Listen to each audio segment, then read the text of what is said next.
What's going on, everyone? Welcome back to another episode of the Talkin Football podcast. This is episode 53. I'm your host, Kyle, and we're ready to get back into another week of NFL action. This is our second week recapping, and I'm very happy to be here. Thank you for choosing the Talkin Football podcast as your source of NFL content. You guys, if you're new, this is the deal. Injury reports, headlines, ballers and fallers, they're coming back for another week, and then we end it off with the signature segment, Dogs of the Week. You're not going to want to miss any of it. Let's hit the intro and get right into Week 2 recap, episode 53. Let's do it.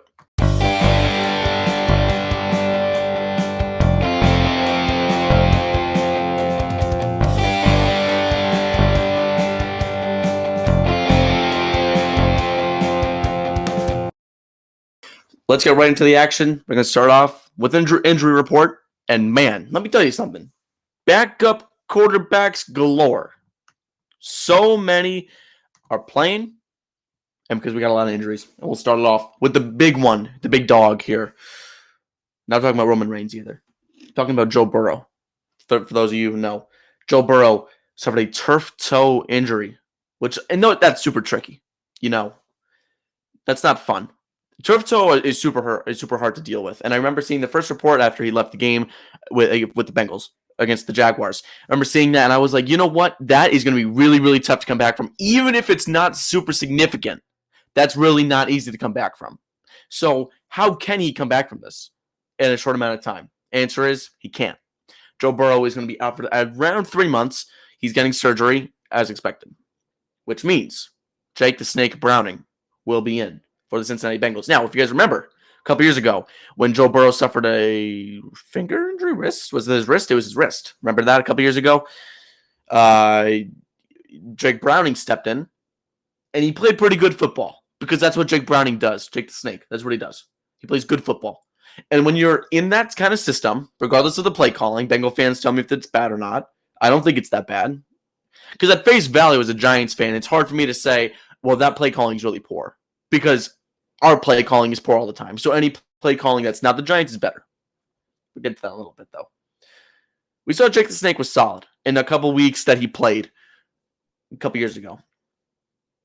So if I'm a Jamar Chase fantasy owner or like a T. Higgins fantasy owner, I'm not worrying about it too much. Because Chase was unbelievable this weekend. 14 catches, $170 something, right? Caught a touchdown or two. That's a really good stat line, and that's typical for Chase. So personally, if I'm a fantasy owner of Jamar Chase, I'm not worried because you know that when Jake Browning's in, they're not going to throw the deep ball. They're going to throw the screens. And you're going to throw the screens to T. Higgins, who is more of a jump ball guy, or Jamar Chase, who's shifty. You're going to throw it to Chase 9 out of 10 times. So Chase, I'd expect him to even get the ball more. Chase Brown also will probably get some more reps on the ground. So we'll see how that works there for Cincy. Kalijah Kancey tore his pec. He's out for the year. So that's a big hit for that Tampa Bay defense that has played really solid over these last few years. Kancey, he is undersized. I remember he came out of Pitt. He had 11 and a half sacks in his first 2 seasons of pro ball. So nothing notable, but still a force to be reckoned with. Good run stuffer. Solid pass rushes. You can tell 11 and a half sacks in 2 years. That's 11 and a half more than I have. So he's obviously doing something right. Unfortunately, season ends a little early. Torn pec. So Tampa Bay gets a hit. But still, I mean, if you've been watching them, they've been playing really good ball. We'll talk about Tampa Bay in a little bit. When actually, that's literally our next segment that we're talking about.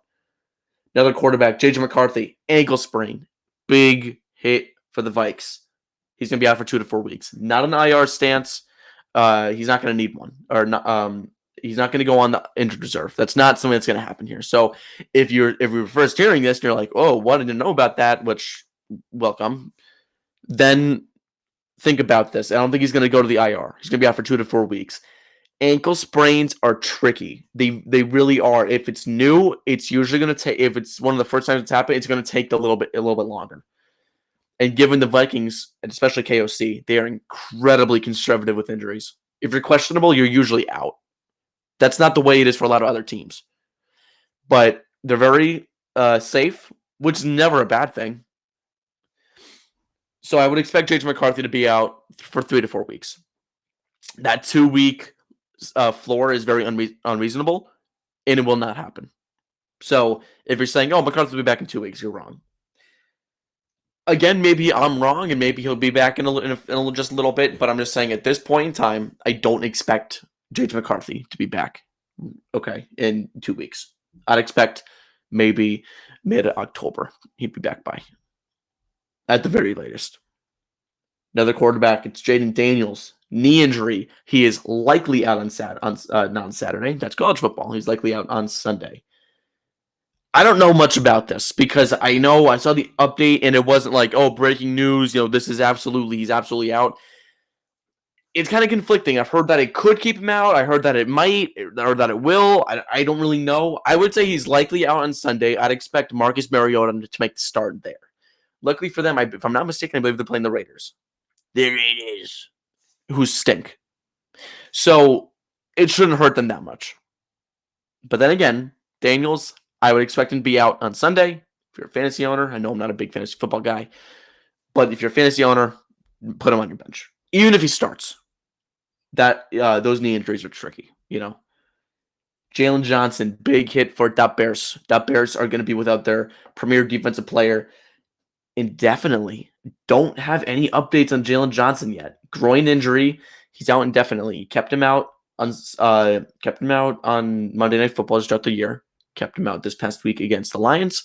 So now Bears are without their top corner. And it's a shame because Jalen Johnson's one of the most exciting corners in the NFL. He's so criminally underrated, which is crazy to say because he's the top 5 corner in this game. Jalen Johnson's insanely good. And the fact that he's going to be out, that sucks for Bears, especially considering they're trying to build some kind of culture. When your star players are out, it's really tough to start. And Ben Johnson, who's already in a kind of a hole, he needs those guys to kind of build around, and they haven't gotten to that point yet. I'm really hoping that Jalen Johnson can be back soon because it's really fun to watch him.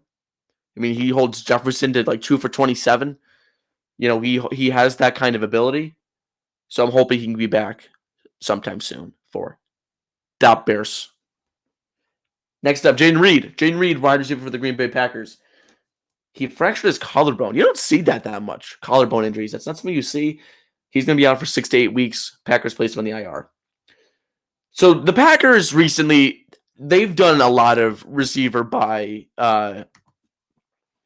what's the term I'm looking for? They've done, whoever's there, they go with.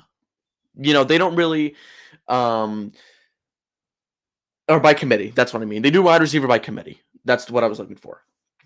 They don't really have a star. They really haven't had a star since Jordy Nelson.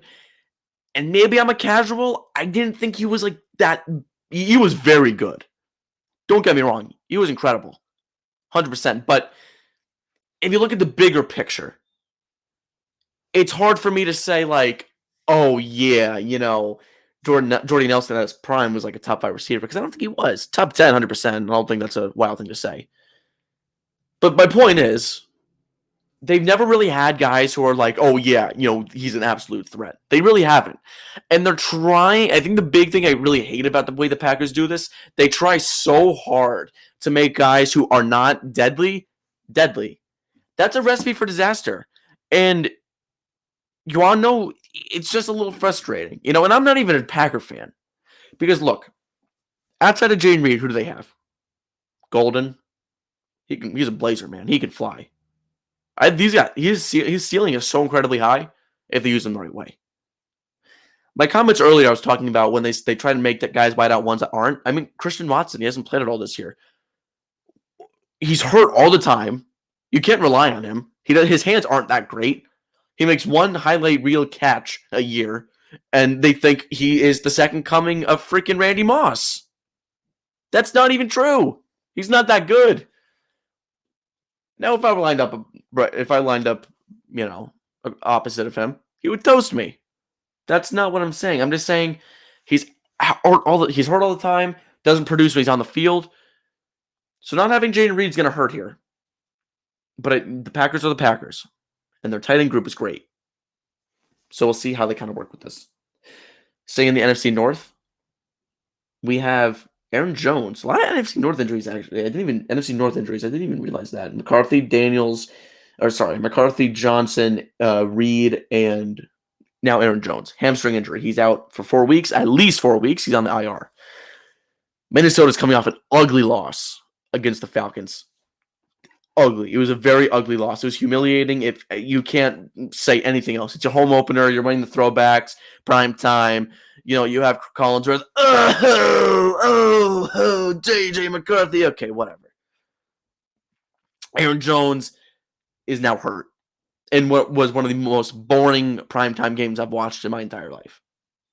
Certified snoozer. That game was very boring. But Jones is out now, which means the Vikings need to rely on Jordan Mason, who, if you guys remember, inaugural Dog of the Week last year. He was the first ever Dog of the Week. So we know that he's good enough to be that guy. We know that he has been that way before. When the Niners played the Jets, we know that he had over 120 yards in that game, right? So we know that Jordan Mason can be that guy. Ty Chandler's also still there. He has never played ever, pretty much. I mean, I know it's always been Ty Chandler's year. Ty Chandler's year. Never is. We need more of him, maybe. He might be the Aaron Jones this week, or the next 4 weeks, rather. And especially considering there's no worse time for it to happen with your starting quarterback out. Carson Wentz is coming in. You have to rely on him a little bit more. Might be a little awkward, but I guess we'll see how that kind of works out. Lastly, running back on the Washington Commanders has ended his season. I'm sure you guys knew this already. This came out before Sunday, but in case you missed it, Austin Eckler is out for the season with an Achilles injury. He tore his Achilles. He's out for the year, which means if you got Ja'Cory Croskett-Merritt, or you got, oh my gosh, who's the other running back there? I'm totally blanking on his name. If you have Bill, Croskett-Merritt, Ja'Cory, whatever they want to call him, or, I feel like such an idiot right now, or the other running back they have there, who's solid. He's a receiving back. I'm totally blanking on it. Whatever. Those guys are going to get way more snaps. And it's kind of annoying because I feel like I said at one point in my videos, if not, I did say this before the season, at least talking to my friends and stuff. I said I don't really like Ja'Cory Croskett-Merritt. I don't really like him that much. I feel like he's preseason hype. He's a 7th-round pick. He's not going to get that many snaps. He had 90-something rushing yards week 1 based after a 50-yard or 40-yard run, rather, against the Giants. So I guess he has the numbers to back it up, kind of. He's a good receiving back, but still. I don't know. But I'd expect him to get way more reps than he did before, given that Eckler is out for the year. That wraps up the injury report. Now let's move on to some storylines. Storylines, man. These teams are 2-0. There are 10 2-0 teams. Did you know that? There's 10 2-0 teams. 10. That's crazy. There are 10 2-0 teams. If there were 10 0 teams, that'd be kind of crazy too. Actually, I don't think that's mathematically possible. Maybe it is. Let's go through them one by one. Cardinals, Bills, Bengals, Packers, Colts, Chargers, Rams, Eagles, Niners, and Tampa Bay Bucks. Man, there are some outliers in that group, man. I will tell you that. And I'm not going to break down the Bills. You guys know that they're good, right? You guys know the Bills are good. Josh Allen's freaking Superman. They've had actually some really good production out of their receivers. Kincaid and Knox are a good one, too. James Cook has been really solid. They got a good group. Good offensive line. Defense, I want a little bit more out of. Love me some Greg Rousseau. Love me some Greg Rousseau. You guys know that. I love Greg Rousseau. They got a good group there. And I'm a Sean McDermott guy. I think he's a good coach. He gets too much hate. And because when you're losing to the Chiefs, they're not losing to the freaking, the Raiders every year in the playoffs. They're losing to the Chiefs. They're losing to the Bengals. They're losing to the good teams. So if you want to say, they can't go over the hump, yeah, that's fine, but the hump is huge. So if you want to go there, at least be accurate. You know what I'm saying? So the Bills are good. The Packers we kind of already knew would be good. Micah Parsons has had such a massive impact on that team already. So you already know that they were going to be good. Chargers and Rams. Chargers, I'm a little surprised about that they beat the Chiefs week 1, but still, I kind of figured that they'd be good this year. Same thing with the Rams. If you guys remember, I really like the Rams. Eagles and Bucks checks out. And in my Niners season prediction, I believe I had 10-7 with them. And it was because their schedule was so easy to start the year. And that's the truth. They had the Seahawks and they had the Saints the other day. So those teams I'm not surprised about.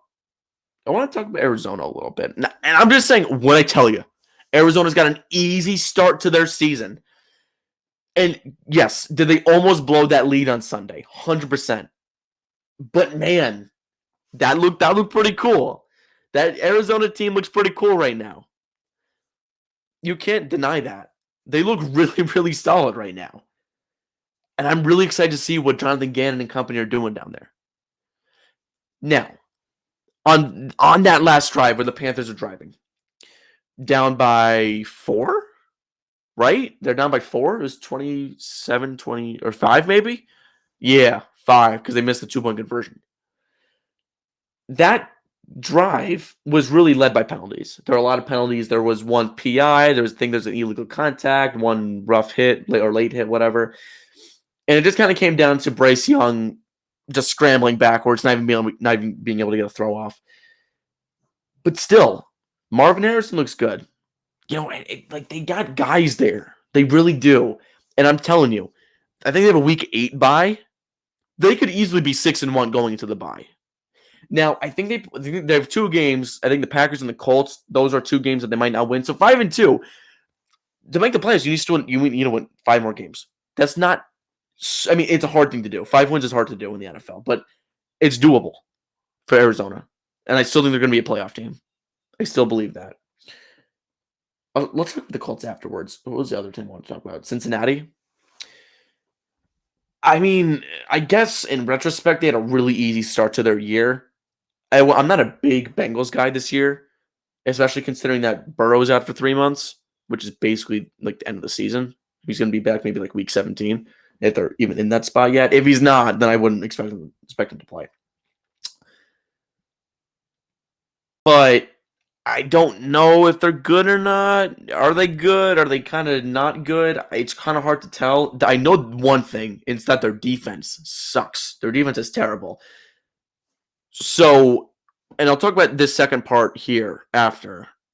But, I guess we'll see if they're actually good or not. Indy. Poof. Man. Danny freaking Dimes, man. Spectacular. John Gruden would say, really spectacular, man. Not a good. I'm not I'm like, who's the guy who did it on Hard Knocks? I'm not like him. University of Dayton. I love football. I'm not swearing on this channel, but you get me. Indy. Let's talk about them. Danny Dimes has been fantastic. He's been so good. Alec Pierce has been great. Tyler Warren, who I loved. And it's hard to not love him. He's a jack of all trades. When I do my Titan scouting reports, I really liked him because of that. Jonathan Taylor, self-explanatory. That defense looks pretty good too. Cam Bynum looks spectacular. Cam Bynum's IQ is on another level. He's one of the best safeties in football. They played Denver. Like, whether it's on the road or not, you played Denver. And yes, was that personal foul really rough on Denver down the stretch? Yes. But you cannot discredit them. Even if it was a 60-yarder, right? It was a 60-yarder flat. Even if there was no penalty and he just straight up missed it, you can't not say that this Colts team isn't good. What's the argument that they're not? I'm serious. What's the argument against them? I don't have one. I like what Shane Steichen has done. Maybe they have a little bit more of an edge for Jim Irsay, which is only good for them. I'm just like, I don't know if there's a world where they're bad. I really, really like what they've done this year. So let's answer the second part. Are they actually good? Cardinals, are they actually good? sure. I'll say sure. I need to see more, and I need to see more late game holding the lead. Because you played Carolina, and Carolina stinks. It's the truth. They stink. If they won that game like 30 like to 13 after that Carolina scored a late touchdown, okay, whatever. I still need to see a little bit more out of them, but they're very close. So I guess we'll see what Arizona puts to the table. Buffalo, we know is good. If you're a Bills fan, I'm sorry. There's nothing for me to break down. They are a great football team. They are probably a top 3 football team. Eagles, Ravens, I guess, right? Maybe Tampa Bay. Maybe Tampa Bay is in there. Cincy, they're not a good team. I'm sorry. They have an amazing offense. Their defense sucks. They're not going to be they're not going to be like 5-0 and they'll be like fighting for who's going to be the last undefeated team. They're not like that. They'll probably lose this week without Joe Burrow. And that's nothing against Jake the Snake. I'm just saying it's really hard for me to see this is a good team. I just don't see that. Packers are a good team. They are. They have a really good. They have such a good team. I feel like the Bills and the Packers are like the same team. I know that's such a weird thing to say, but they are. Other than the quarterback. But still, you can draw parallels between almost every position. Allen and Love, sometimes they do magician stuff. Allen does it way more than Love does, but they both do like magic, and you're like, wow, how'd they do that? James Cook and Josh Jacobs are like the same running back. I feel like they have the identical stat lines every week, like 24 for 128 and like a touchdown or two. That's what they do. Or maybe 15 for like 78, but then you have like 6 catches for like 40, whatever, for 45 yards or whatever, a touchdown. That's what they do. Receiving corps are like literally the exact same.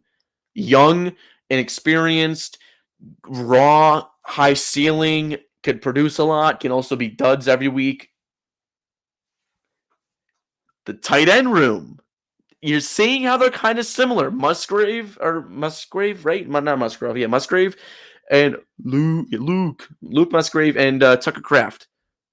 Dalton Kincaid and Dawson Knox. You see where I'm going with this. Vertical threats who are solid blockers. Offensive lines are the exact same. I could go on and on and on. Defense, they got good pass rushers. Secondary doesn't have a ton of notable names. Maybe like one notable name. McKinney and Taron Johnson. After that, there's not much. Linebackers are solid. The Bills and Packers are the exact same team. Thought of that on the spot. Just saying. Are the Colts good? Yes. The Colts are a good football team. That puts them in the top 20% of the league. The Colts are a good football team. They are fundamentally one of the best teams in football. They will not have the silly false start on a 3rd and 3 that makes it 3rd and 8. They're not going to have the holding after a 25-yard gain. They're not going to have the unnecessary roughness after a 50-yard gain. Notice how I'm only talking about James Hudson penalties right now. I'll talk about him in a little bit. Chargers and Rams, the LA teams, they're both good. Chargers, I love what Jim, not John. I love what Jim Harbaugh has done with LA, with the Chargers. They have so much grit. And it's so funny because if this exact same team was coached by Brandon Staley, they would have nothing. They would be 0-2 with Brandon Staley. They would be 0-2 with Anthony Lynn. Jim Harbaugh has done wonders for this organization. The stuff that he's doing, love it. Justin Herbert has an edge. This is the same guy who there are multiple videos out on the Chargers social page. The social team just says, "Oh, Justin, whatever," and he just walks right by them because he's kind of like camera shy or something. I don't really know, but he has an edge now, and he's playing the best football of his entire career, and that's unequivocal. And you can't disagree with that. He's playing the best football of his entire career. They're young, they're feisty, but they also have the veteran leaders that rent it all together. The Chargers are a good team. They're actually a great team. Love LA. Other LA team, the Rams. I like the Rams coming in with or without Stafford. I thought they're a really good organization. They're well coached. McVay has done a unbelievable job with them. They're obviously a good team. Jared Verts is great. Puka, Tay Adams, Kyron Corum is actually Blake Corum has gotten some red zone snaps recently, which I'm happy to see. Happy to say. So we'll see where that comes out. Eagles, we know they're a good team. I don't really have to break that down. The Niners, they're not a good football team. I will die on that hill. You beat the Seahawks and the Saints. You're not a good team. Especially without Brock Purdy. I don't know if he's coming back next week or not. I didn't put him in the injury report because of that. I don't know what the deal is there. They're not a good football team. They are a lucky football team that they're so incredibly lucky that they have such an easy schedule, because there's no reason that this team should have anywhere near 2 wins, and we're only in week 2. That's how I feel about them. Tampa Bay is a top 5 team in football, and no one can tell me otherwise. They're a top 5 team in football. They are. And you know what? We have the time. It's my pod. I'll do what I want. Let's talk about it. Who is better than Tampa Bay? Who's better than them? Buffalo? Fine. Fair enough. Buffalo's better than them. Done. Buffalo's better? Okay. Who else? Who else is better? Philly? Fair. Green Bay, I think, is better. That's 3. Who else? Maybe the Ravens. Let's say the Ravens. That's 4. They're the 5th best team in the football. And in the football. They're the 5th best team in football is what I'm trying to say. But they are. It's the truth. They are the 5th best team in football. And I don't think there's much else that anyone can really say about that. And the Bucs. That's what I ended with. Let's move on to, as my phone buzzes, that's my fault. Let's go on to the 0-2 teams. Let's talk about them. 0-2 teams. Where are you going to go now? How many are there? I don't know why I didn't count these. 1, 2, 3, 4, 5, 6, 7, 8, 9, 10. There are 10 0-2 teams. So 10. Yeah, that math makes sense. There are 10 0-2 teams. Panthers, Bears, Panthers, Bears, Browns, Saints, Giants, Jets, Titans, Dolphins. Then the Texans and Chiefs.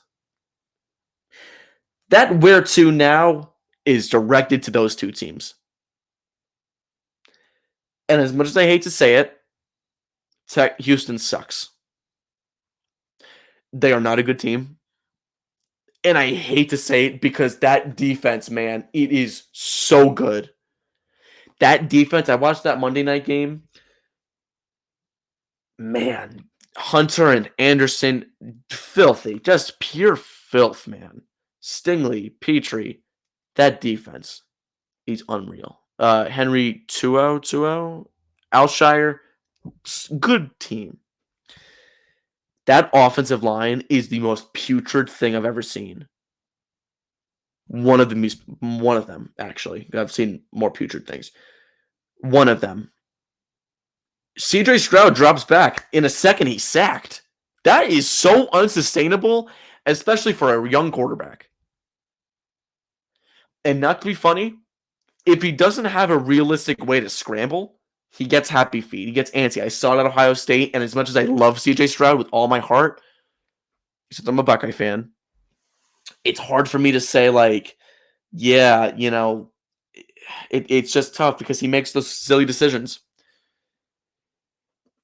I don't want to see the slander, though, saying, oh, CJ, you suck. Because I don't think he does. And the thing is, when you get hit or when you get sacked or hit as much as CJ does, you start to feel false pressure, and that's the worst thing that you can do to your quarterback. The worst thing you can do to your quarterback. There's nothing worse than it. CJ is feeling pressure that isn't there because he's so used to getting hit. He's so used to having to get the ball out as fast as he can, unless he scrambles to buy more time. That's not a good way to build your quarterback. He's still young, so hopefully he can correct it. Hopefully they can build a good offensive line. The fact that they traded Laramie Tunsil after the season they had, I still don't really quite get. I mean, they got some good picks for him, so I guess that's why. But still, Houston, I don't think they're a good team. That offensive, unless they make offensive line additions at the deadline, this is not a good team. They're like a 9-8 first round exit team. And for what it's worth, Indy is already 2 games ahead of you, and we are in week 2. That's the beauty of football. You're already 2 games behind. Do you know how hard it is to get back on top?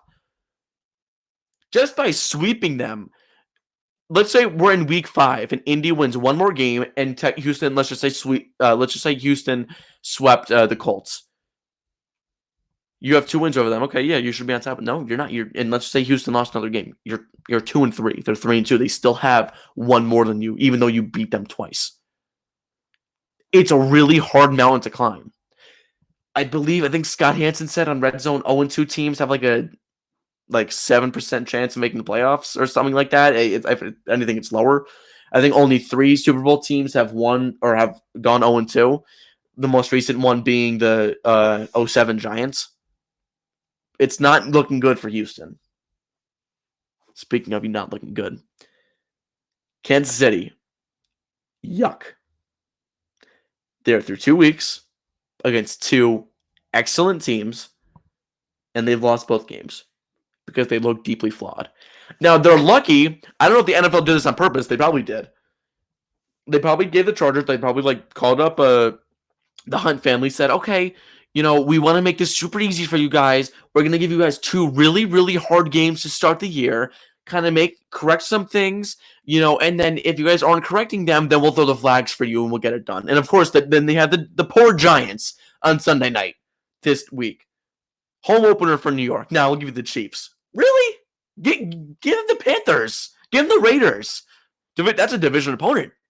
Make their record 1-1. No, let's give them the Giants. Really? What's wrong with you? Give them a different team. Come on. The Chiefs, they're a mediocre team, I think, at this point. And I think it's because Mahomes is trying to – I think Mahomes has come back to that 2018, 2019, 2020 self where he has to do everything for this team. I think that's the point that we've reached, that he needs to do that. So what's left? I don't really know. Mahomes looks okay. Travis Kelce does not. The wide receivers don't look to be that great. The defense is kind of getting they're beatable. I think that's the biggest takeaway I can say with the Chiefs. They are very, very beatable. Let's see how long that standard lasts for, because the NFL and I hate to draw this agenda, to push this agenda, but it's the truth. The Chiefs win games because of aid, not because of themselves. It's just fact. Okay. Other teams that are 0-2, Panthers, they're not going to climb out of that hole. Bears, no. Browns, no. Saints, no. Giants and Jets, absolutely not. Titans, no. Dolphins, no. You lost to the Patriots. You're not a good team. You're going to lose this week to the Bills. Anyways, so that's what we got for the 0-2 teams. The Texans and the Chiefs are the only ones that really stick out for me. Everyone else is kind of like, yeah, you kind of just suck. Week 2 ballers. Now, week 2, we actually had a couple really good games. That Tampa and Houston game was really solid down the stretch. That Giants and Cowboys game was fantastic, and I hate the outcome of it, but give them credit. Man, that was a really fun game. Let's talk about ballers. Russell Wilson. Say what you want. Overtime was ugly, but you cannot discredit Russell Wilson, who is currently the league leader in passing yards. I know it's only 2 weeks, but we can still give him that. 450 passing yards. I think a 74% completion percentage. He had 3 touchdowns and obviously the 1 pick in overtime. Right? 3 touchdowns sounds right. Yep, it does sound right, because then Scatterball had the other touchdown.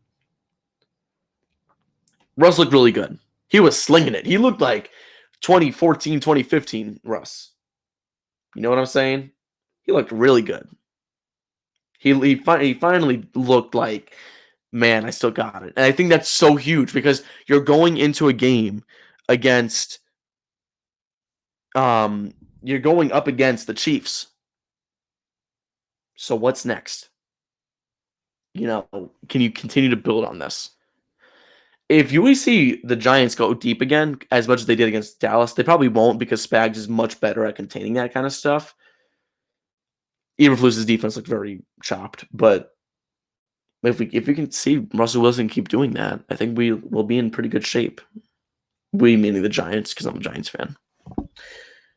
It's tough for me to say ballers without mentioning Brandon Aubrey. Man, that dude is ice cold. Literally, when he was getting flu shots when he was a kid, when he was getting the flu shot, whatever, when he was getting shots when he was a kid, they were like, excuse me, Mrs. and Mr. Aubrey, your son literally has ice coming out of his veins. This dude is unbelievable. 64-yarder, he drills it like it was nothing. Ugh. Ugly, ugly, ugly. That is so tough for me to watch as a Giants fan. And just saying, those last 3 minutes, the most wild 3 minutes I've had as a fan ever. Ever. And this is a regular season game in week 2 with a team that's not going to make the playoffs. I've never had an experience like this. Robinson, deep touchdown. Was it 50-plus yards? Then the Cowboys march all the way back. Pickens touchdown. The Neighbors with 25 seconds left, 48-yarder. Wow. Man, Giants are going to win this game. Nope, nah. Let's play prevent defense when you have freaking Steph Curry as a football kicker, making it from 64 like it's nothing. I'll be honest, when he first kicked that one, I thought he was going to miss it wide. It looked like because it started and then it kind of started to drift over. I'm like, go, go, go, go, go. And then it just kind of stopped and he drilled it. I was like, here we go again. And once he kicked that, I was like, yeah, the game's over. They're not gonna win this one. I'll put it to bed. They're not gonna win this one. It's fine. That's just the way it is, and we'll deal with that. But Brandon Aubrey, absolute baller. And the only reason I'm putting him here instead of the Dogs is because, and I'll talk about the dog voting in a little bit, I wanted to make sure he got mentioned. Another baller, Malik Neighbors. 7 for 171 is what he finished with, I believe. I have here in my notes. He looked really, really good. And I know he had a drop, but still. I don't want to drone on about the Giants. You guys know how well they played. I want to talk about the more under the radar guys. If you guys did not watch the Rams and Titans game, let me tell you something. Cam Ward looked really, really good. He looks insanely mature, and that's my big thing about young quarterbacks. If you look mature, you're in for a really good time. He looked really mature. I'll give him that credit. Cam Ward looked really good. And that 4th and goal touchdown or was it 4th or was it 3rd? To Eric Iomanner? Oh, Elick. It's Elick Iomanner. Iomanner, I think it's how you say it. Brett Favre-esque, literally rolling out to his right, throwing all the way across the field into the end zone, and Iomanner came down with it. Spectacular catch against a really good Rams D. Cam has looked really good these first 2 weeks. I mean, he's played against Denver and the freaking Rams. That's a really tough start, but he's looked solid. And the Titans have had so many drops, so it's tougher to be like, oh, his completion percentage sucked. Oh, he's no passing yards. Oh, he's no touchdowns. Okay, whatever. Look, at the end of the day, Cam Ward has been a really good quarterback so far for the Titans. It's just a matter of the Titans receivers not catching any passes. I can't talk about ballers without talking about Daniel Jones. And I put him as one of the candidates for Dog of the Week. I did. Was not voted on. He would have been the first back-to-back Dog of the Week, I'm pretty sure, ever. And I know this is my first year doing multiple dogs, but still. There's always time for first. There's always a first for something. Whatever. You get what I'm saying. Baker Mayfield looked great. So did Emeka Egbuka. Love me some Emeka Egbuka. And I don't know if I made a short on Egbuka or if I talked about him in my draft live stream, but I had 3 dogs entering the draft. Colston Loveland, who I haven't seen much from him yet. Will Johnson, who has been electrifying for that Arizona defense. And then Emeka Egbuka, who's been so insanely good. Love him. Baker Mayfield, he's got ice in his veins. I'm telling you. Him too. I mean, that's 2 kids with ice in their veins. Calling him Mr. and Mrs. Mayfield. Or we got your blood results back. There is no. It's just only ice. He's ice cold, cool as a cucumber. I'm so happy for Baker. He's really playing his heart out. He's been playing so well. That last drive was masterful. Really good job by the Tampa Bay Bucks there. I also can't do ballers. This is my last baller here. It's hard for me to talk about the ballers of the week and not mention Quentin Johnston. I didn't mention him last week, but he's gotten 2 really, really good games. I know this week he wasn't high on catch. I think it was like 3 for 71 and a touchdown. But still, I mean, if I told you that QJ was going to have a really, really good start to the season, you'd probably like, you're lying. No, I'm not. He's been really solid. Give him the credit where it's due. He has been really, really good at what he does. Quinn Johnston, good for you. Hopefully he's getting it going. That's what I'm hoping. Week 2 fallers. You guys know ballers and fallers. Let's talk about the fallers. Derrick Henry did not have a good game this week. I think like less than 30 rushing yards. Best week to go up against him in fantasy. I will say that. I mean, I hate to be that guy, but best guy to go up against in fantasy. Oh, I made a mistake. Looking at my notes, I had another player here. I had Puka in my fallers. I meant to have Puka in my ballers. That's on me. Puka Nacua was a baller as well. Now I have 3 teams in here, actually, who are fallers. Houston, I mainly talked about their offensive line. I already talked about them already. Minnesota, let's talk about them first. That Sunday night game, if you watch that all the way through and you're not a fan of either team, I am so deeply sorry for you. 1, why would you put yourself through that? That game was so unbelievably boring. It's just tough because they just got nothing going on either side. There was just nothing. You know it's ugly when the Falcons are getting home, and the Falcons have a terrible pass rush. That says a lot about your team. McCarthy didn't look good. The run game got nothing going, especially, again, against that front. That does a lot. Just nothing was going for them. Just really not a good day to be a Viking fan. I want to talk about Top Bears. You're 2 weeks into the Ben Johnson era. And I believe I talked about Caleb Williams last week and why he was a bum. I'm just having a hard time wrapping my head around this. Why does Caleb Williams stink? I have an answer why. I thought about it. And if you guys remember Russell Wilson, he had a similar issue in like 2018, 2019. And I originally got this idea from Kyle Brandt on Good Morning Football. He said this about Russell Wilson. He said, I think Russell Wilson is a character who is fake. That's not a quotation. That's along those lines.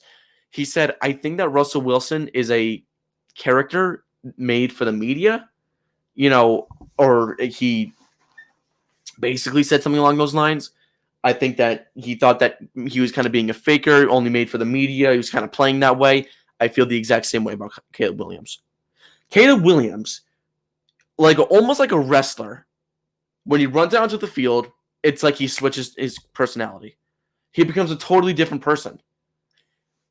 The biggest thing I can say when I'm watching Caleb Williams, he's not ever, in the NFL especially, in college, I would say it's a little bit different. College is a little bit different. I will say this. In the NFL, when I see Caleb Williams play, he's not playing to win. He's playing to entertain. I genuinely feel that way. And I'm not going to do a rant for the second week in a row about Caleb Williams, but there's no better way to describe him than that. It's the genuine truth. Caleb Williams is an entertainer, not a player. He doesn't play to win. He plays to entertain, is what my point is. And it stinks because he has so much potential. He's one of the most athletic quarterbacks in the NFL. He's got a really good build. He's got a great arm. All the fundamentals are good. It's just like, can you just try and win? Stop trying to be something you're not. Just try and go out and win. Stop trying to entertain us. You can entertain late in your career. When's your farewell tour? What we want right now is for you to stop caring so much about, what are they going to think about me? Think, what are they going to think about me in the huddle when I'm throwing incomplete passes? That's that about Caleb Williams. What the freak did I just say? Last segment of the day. It's time for Dogs of the Week.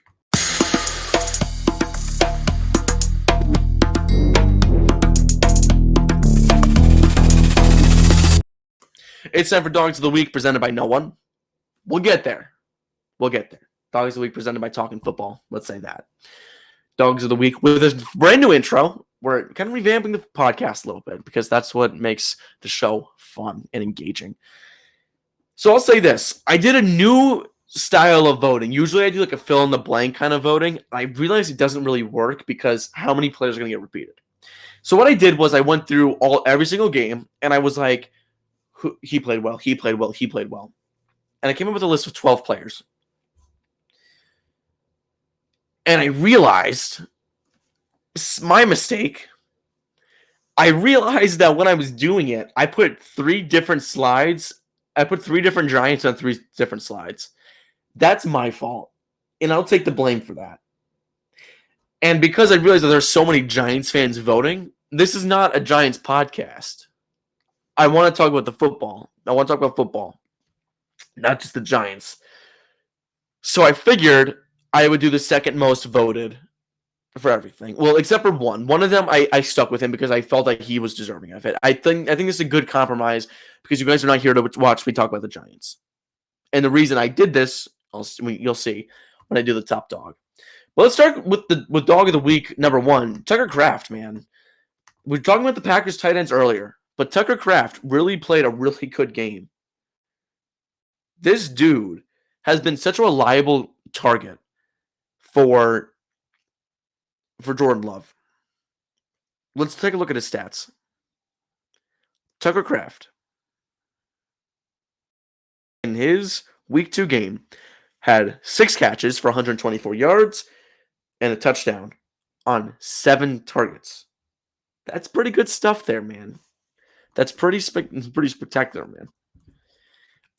Now, if you might say, oh, who would it have been if it wasn't Tucker Kraft? It was going to be Cam Scatterbo. And I felt that, I don't know if it should be Scatterbo or not. So what I'm going to do now next week is I will only do one team or one player per team, I guess.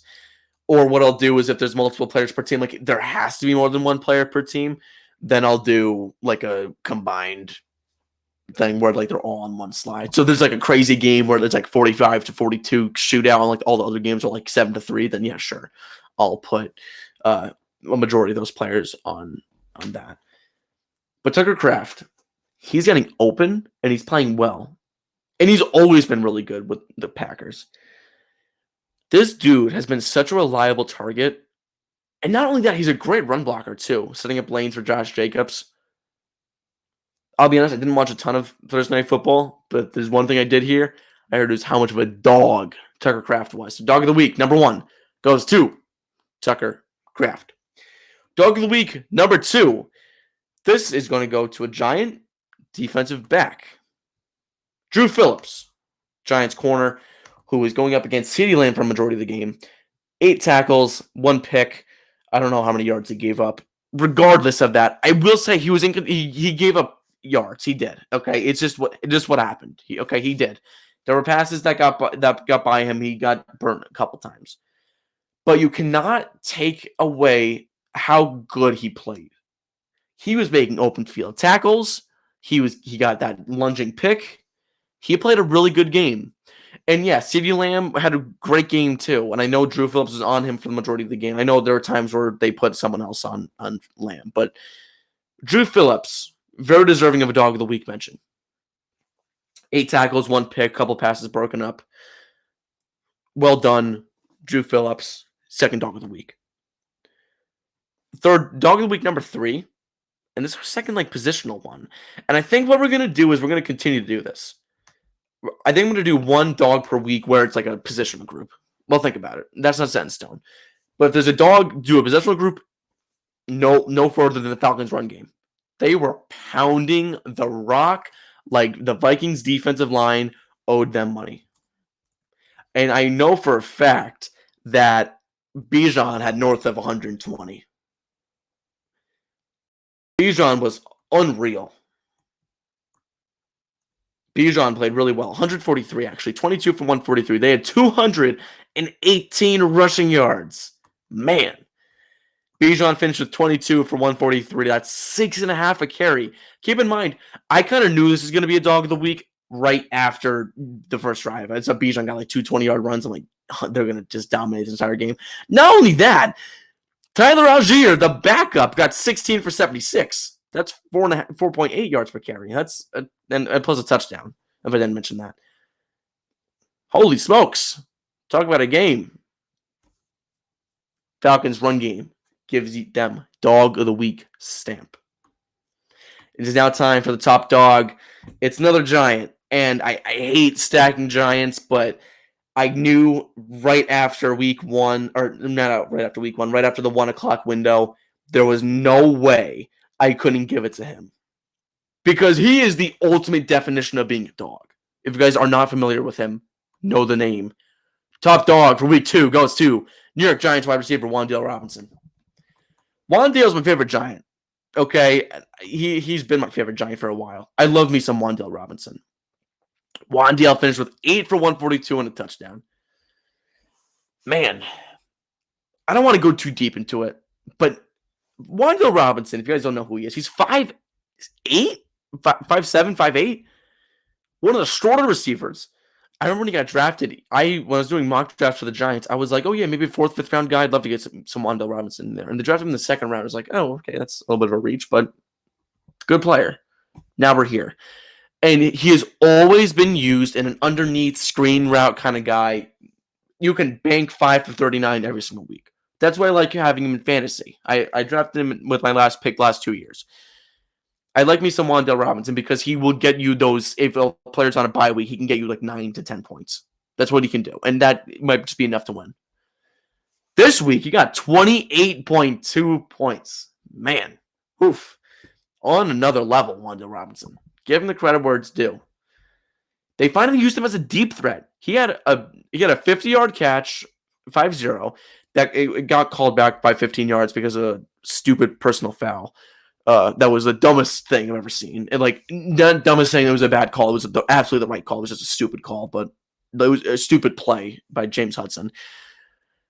Robinson also caught a 50-plus yard touchdown down the stretch, like after the 2-minute warning, I want to say, or maybe right before it. I've never seen that before. I've only seen Robinson used in like maybe like the crossers. That's what I see him used as, you know?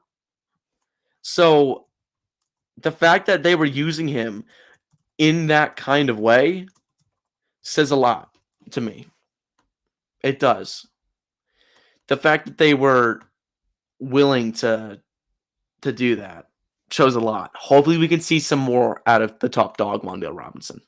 I'm hoping, hopefully we can get to that point. Thank you all for watching this video. Again, thank you for choosing the Talkin Football Podcast as your source of NFL content. We will be back, I'm assuming, Saturday for game picks. So make sure you guys are checking it out here. Also, while you're at it, so make sure you like, comment, and subscribe on this video. What do you think? Do you agree with my takes or not? And also, while you're doing that, take an extra 10 seconds, go to Instagram, look up at Talkin Football Pod, same handle on IG as it is on YT. Check it out. I'll be posting more content there as well. Thank you guys for watching. This is Talkin Football, and that's what I say about that.